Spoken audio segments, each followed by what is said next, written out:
এইখান থেকে স্বাধীনতার গর্জন উঠেছিল। এই চত্বরের নাম হবে স্বাধীনতার।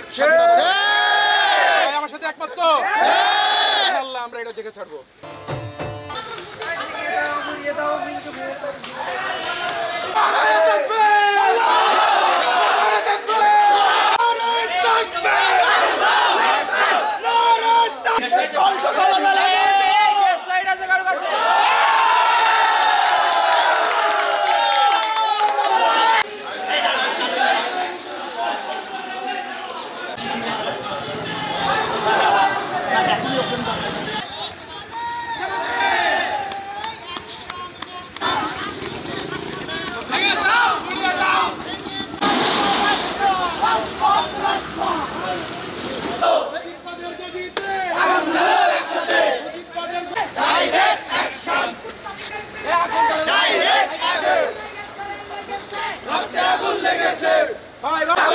মুজিববাদের ঠিকানা এই বাংলায় হবে না, ফাঁসিবাদের ঠিকানা এই বাংলায় হবে না।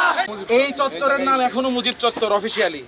এই মুজিব চত্বরের নাম স্বাধীনতা চত্বর করে দিতে হবে। দেশের মানুষের এটা প্রাণের দাবি। এইখান থেকে স্বাধীনতার গর্জন উঠেছিল। এই চত্বরের নাম হবে স্বাধীনতার।